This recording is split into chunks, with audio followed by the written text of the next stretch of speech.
Zoend de start in november 2016 van de heli-ambulance, verzorgd door de regionale ambulancevoorziening Friesland, de RAF, binnen er 1100 vlechten uitviert.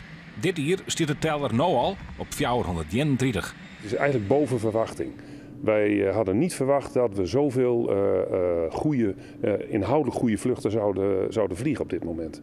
Dat betekent dat die mensen die dus door de helikopter worden vervoerd naar het MCL of naar Sneek of naar het UMCG, dat er ook patiënten zijn die thuis horen in zo'n vliegende ambulance.